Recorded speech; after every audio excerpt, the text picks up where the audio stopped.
ও পয়গম্বর, আপনি আপনার উম্মতদের হযরত আদম আলাইহিস সালাতু ওয়াস সালামের দুই সন্তান হাবিল এবং কাবিলের ঘটনা জানায়। ঘটনাটা কি ছিল? তাফসীরে মাযহারির ভিতরে আল্লামা সানাউল্লাহ পানিপতি রহমাতুল্লাহ আলাইহি আলোচনা করেছেন। পৃথিবীর সর্বপ্রথম মানুষ যেহেতু আদম আলাইহিস সালাতু ওয়াস সালাম, পৃথিবীতে আদম আলাইহিস সালাতু ওয়াস সালাম ছাড়া কোনো এক সময় কোনো মানুষ ছিল না। সর্বপ্রথম আল্লাহ তাআলা আদম নবীকে সৃষ্টি করার পর আদম নবী থেকে আল্লাহ তাআলা তার স্ত্রী আম্মা জান হাওয়া আলাইহাস সালাতু ওয়াস সালামকে সৃষ্টি করেছেন। এই জন্য পৃথিবীর ইতিহাসে সর্বপ্রথম এই দুইজন মানুষই ছিলেন। আল্লাহ পাক রব্বুল আলামিন এই আদম আলাইহিস সালাতু ওয়াস সালামকে 40টা সন্তান দান করেছিলেন। সুবহানাল্লাহ। কয়টা সন্তান? 40টি সন্তান আল্লাহ তাআলা হযরত আদম আলাইহিস সালাতু ওয়াস সালামকে দান করেছিলেন। কেমনে 40টি সন্তান আল্লাহ দান করলেন? আল্লাহ পাক রব্বুল আলামিন আদম আলাইহিস সালাতু ওয়াস সালামকে একসঙ্গে দুটি সন্তান দিতেন, একটি সন্তান ছেলে এবং একটি সন্তান কন্যা। একটি কন্যা সন্তান এবং একটি পুত্র সন্তান, দুটি সন্তান একসঙ্গে জন্মগ্রহণ করত। অর্থাৎ হযরত আদম আলাইহিস সালাতু ওয়াস সালামের 20 জোড়া সন্তান ছিল। 20 জোড়া সন্তান ছিল মানে 40টা সন্তান ছিল। সন্তানগুলি যখন বড় হয়ে যায়, আল্লাহ পাক রব্বুল আলামিনের পক্ষ থেকে হুকুম হয়ে গেল, পয়গম্বর আপনি আপনার সন্তানদের বিয়ের ব্যবস্থা করেন। কিন্তু ওই জামানায় আদম আলাইহিস সালাতু ওয়াস সালামের সন্তান ছাড়া যেহেতু কোনো সন্তান ছিল না, কার সঙ্গে কার বিয়ের ব্যবস্থা করবে? আল্লাহ পাক রব্বুল আলামিন আদম আলাইহিস সালাতু ওয়াস সালামের ধর্মে ভিন্ন রকমের একটি হুকুম জারি করলেন। যেহেতু আপনার সন্তান ছাড়া দুনিয়াতে কোনো সন্তান নাই, এই জন্য আপনার যেই দুটি সন্তান একসঙ্গে যমজ হিসাবে জন্মগ্রহণ করেছে, ওই দুই সন্তানের মাঝে বৈবাহিক সম্পর্ক স্থাপন করা সম্পূর্ণ হারাম। এই দুটি সন্তান ছাড়া আপনার অন্য যত ছেলে অথবা মেয়ে রয়েছে, যে কোনো সন্তান অথবা যে কোনো ছেলে অথবা যে কোনো মেয়েকে বিয়ে করতে পারবে। সুবহানাল্লাহ। এটা হযরত আদম আলাইহিস সালাতু ওয়াস সালামের স্পেশাল কিছু নিয়ম নীতি। যেহেতু আদম আলাইহিস সালাতু ওয়াস সালামের ধর্মে অন্য কোনো সন্তান তার জামানায় ছিল না, এই জন্য আল্লাহ তাআলা বললেন আপনার দুই সন্তান ছেলে এবং মেয়ে একসঙ্গে যারা জন্মগ্রহণ করেছে যমজ, তাদের মাঝে বৈবাহিক সম্পর্ক স্থাপন করা যাবে না। বাকি সন্তানের মাঝে বৈবাহিক সম্পর্ক স্থাপন করা যাবে। আদম আলাইহিস সালাতু ওয়াস সালামের সবচেয়ে বড় সন্তানের নাম হলো কাবিল। কাবিল মানে কাতিল, হত্যাকারী। বড় সন্তানের নাম ছিল কাবিল। হযরত আদম আলাইহিস সালাতু ওয়াস সালাম সিদ্ধান্ত করলেন আর জানাই দিলেন, বাবা তোমার বিয়ের বয়স হয়ে গিয়েছে, তোমাকে আমি বিয়ে দিতে চাই। তুমি কাকে বিয়ে করতে চাও বলো? কাবিল বলতেছে, বাবা জান আমি আমার আপন বোন আকলিমা, যে আমার সঙ্গে জন্মগ্রহণ করেছে, আমার যমজ বোন, তাকে বিয়ে করতে চাই। চিল্লায় বলেন নাউজুবিল্লাহ। আদম আলাইহিস সালাতু ওয়াস সালাম বললেন, না বাবা জান তুমি তা পারবা না। যেহেতু তোমার আপন বোন আকলিমা একসঙ্গে তোমার সঙ্গে জন্মগ্রহণ করেছে, যমজ বোনকে বিয়ে করা আমার ধর্মে জায়েজ নাই, অতএব তুমি আকলিমাকে বিয়ে করতে পারবা না। ইব্রাহিম হযরত আদম আলাইহিস সালাতু ওয়াস সালামের দ্বিতীয় নাম্বার সন্তানের নাম ছিল হাবিল। হাবিলের সঙ্গে জন্মগ্রহণ করেছিল লাবুদা, একটা কন্যা সন্তান। হযরত আদম আলাইহিস সালাতু ওয়াস সালাম কাবিলকে বললেন, বাবা যদি তুমি বিয়ে করতে চাও তাহলে হাবিলের সঙ্গে যেই তোমার বোন জন্মগ্রহণ করেছে তথা লাবুদাকে তুমি বিয়ে করো, কারণ লাবুদা তোমার সঙ্গে জন্মগ্রহণ করে নাই, ঠিক কিনা? কিন্তু আকলিমা তো তোমার সঙ্গে জন্মগ্রহণ করেছে, এই জন্য আকলিমাকে তুমি বিয়ে করতে পারবা না। কাবিল বলল, বাবা যান, আপনার এই সিদ্ধান্ত আমি মানি না, এটা আমার পক্ষে মানা সম্ভব না। কেন মানি না? তাফসীরের কিতাব লেখে, দুনিয়ার জামানায়, দুনিয়ার জমিনে ওই সময় আকলিমা ছিল সবচেয়ে বেশি সুন্দরী। সুবহানাল্লাহ। এই জন্য কাবিল চিন্তা করলো, আমার সুন্দরী বোন কাকে দিয়ে দিব? আমার সুন্দরী বোন আমার কাছেই রেখে দিই। আর ইব্রাহিম, আদম আলাইহিস সালাম হাবিলকে বললেন, নো হাবিল, তোমার সঙ্গে যেহেতু লাবুদা জন্মগ্রহণ করেছে, অতএব তুমি লাবুদাকে বিয়ে করতে পারবে না, তুমি আকলিমাকে বিয়ে করো। সুবহানাল্লাহ। তো ইব্রাহিম আলাইহিস সালাম, আদম আলাইহিস সালাম এক পর্যায়ে সিদ্ধান্ত দিয়ে দিলেন, কাবিল বিয়ে করবে কাকে? লাবুদাকে। আর হাবিল বিয়ে করবে আকলিমাকে। কিন্তু কাবিল বলল, আমি এটা মেনে নিতে পারবো না। আদম আলাইহিস সালাম আল্লাহ পাক রব্বুল আলামিনকে জানালেন, রব্বুল আলামিন, আমি কি করতে পারি?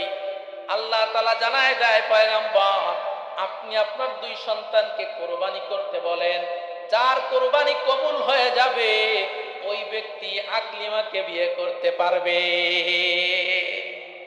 যার কোরবানি কবুল হবে সে আকলিমাকে বিয়ে করবে। যেহেতু আকলিমা সুন্দরী, আকলিমাকে সবাই বিয়ে করতে চায়। প্রাণের ভাইয়েরা আমার, ওই জামানায় কোরবানি, কার কোরবানি কবুল হলো কার কোরবানি কবুল হলো না, সঙ্গে সঙ্গে প্রমাণ হয়ে যেত।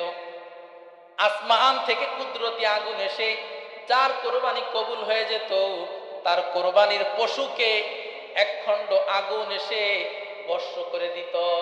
সুবহানাল্লাহ। আর যার কোরবানি কবুল হতো না, তার কোরবানির পশুকে কোনো আগুন স্পর্শই করতো না, জমিনে পড়ে থাকতো। মুসলমান, এই জামানেও যদি আদম আলাইহিস সালামের জামানার মতো কার কোরবানি কবুল হলো কার কোরবানি কবুল হলো না, ওই সিস্টেম যদি থাকতো, এই জামানার সমস্ত টাকাওয়ালা ধরা খেয়ে যেত। কারণ অনেকের টাকা হালাল নাই, অনেকের টাকা হারাম, আবার অনেকে কোরবানি করে মানুষ দেখানোর জন্য, আবার অনেকে কোরবানি করে আমার আত্মীয় স্বজন কি বলবে, আমার এলাকার লোকজন কি বলবে, ভিন্ন নিয়ত আছে না নাই? এই ধরনের খারাপ নিয়ত নিয়ে যারা কোরবানি করত, একজনের কোরবানি কবুল হয়ে যেত না, সঙ্গে সঙ্গে বেইজ্জতির শিকার হয়ে যেত, পরবর্তী বছর আর কোরবানি করতেই রাজি হতো না। আল্লাহ পাক রব্বুল আলামিন বড় ইহসান করছে, এই জামানা ওই সিস্টেম নাই। কার কোরবানি কবুল হলো কার কোরবানি কবুল হলো না দেখার কোনো উপায়। হযরত আদম আলাইহিস সালামের বড় ছেলে কাবিল, তিনি পেশায় ছিলেন একজন কৃষক। তিনি কোরবানি করার জন্য কিছু সবজি পাহাড়ের ভিতরে রেখে দিলেন। আর হাবিল পেশায় ছিলেন একজন কৃষক, তিনি একটি দুম্বা কোরবানির জন্য পাহাড়ের উপরে রেখে দিলেন। আল্লাহর পক্ষ থেকে কুদরতি আগুন এসে হাবিলের পশুকে আগুন ভস্ম করে ফেলল। চিল্লায় বলেন সুবহানাল্লাহ। কিন্তু কাবিল পাহাড়ের ভিতরে যে সবজি রেখে এসেছে, ওই সবজি কুদরতি আগুন স্পর্শই করে নাই। প্রমাণ হয়ে গেল হাবিলের কোরবানি কবুল হয়ে গেছে, কাবিলের কোরবানি কবুল হয় না। আল্লাহ তাআলা বলেন, ওয়াতুলু আলাইহিম নাবা আবনাই আদম বিল হক ইয ক্বাররাবা কুরবানা ফাতুকবিলা মিন আহাদিহিমা ওয়া লাম ইউতাকাব্বাল মিনাল আখার। আল্লাহ বলে, পয়গম্বর, আদম আলাইহিস সালামের দুই সন্তানের ঘটনা আপনি আপনার উম্মতদের জানাই দেন। আদম নবীর দুই সন্তান হাবিল এবং কাবিল কোরবানি করেছিল। একজনের কোরবানি আমি আল্লাহ কবুল করেছি, অপরজনের কোরবানি আমি আল্লাহ কবুল করি নাই, তথা কাবিলের কোরবানি আমি কবুল করি নাই, হাবিলের কোরবানি আমি আল্লাহ কবুল করে নিয়েছি। সুবহানাল্লাহ। কাবিলের মেজাজ গরম হয়ে গেল। কাবিল ঘোষণা করে দিল, যেহেতু তোমার কোরবানি কবুল হয়ে গেছে, এই জন্য তুমি আকলিমাকে বিয়ে করতে পারবা। আমার কোরবানি কবুল হয় নাই, আমি আকলিমাকে বিয়ে করতে পারবো না। অতএব শুনে রেখো, আমি তোমাকে দুনিয়ার জমিনে বেঁচে থাকতে দেব না, আমি তোমাকে হত্যা করে আমি আকলিমাকে বিয়ে করব। চিল্লায় বলেন নাউজুবিল্লাহ। কাবিল বলল, ক্বালা লাআকতুলান্নাক, আমি তোমাকে হত্যা করে ফেলব। হাবিল বলতেছে, ক্বালা লাইন বাসাত্তা ইলাইয়া ইয়াদাকা লিতাকতুলানি মা আনা বিবাসিতি ইয়াদিয়া ইলাইকা লিআকতুলাক। হাবিল ছিল বড় ভদ্র। হাবিল বলতেছে, ও আমার বড় ভাই, আপনি আমার প্রাণের ভাই, আপনি আমার বড় ভাই, আপনার কাছে আমার সম্মান না থাকলেও আমার কাছে আপনার সম্মান আছে। আমি আপনাকে হত্যা করতে পারবো না। যদি আপনি আমাকে হত্যা করতে চান আপনি করতে পারেন, এটা আপনার বিষয়। তবে জেনে রাখেন, আমি আপনার ছোট আপন ভাই, আমি আপনাকে হত্যা করতে পারবো না। আমি আপনাকে সামান্যতম কষ্ট দিতে পারবো না।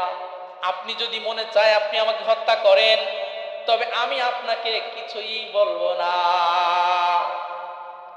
শুধু তাই নয়, হাবিল বলতেছে, লাইন বাসাত্তা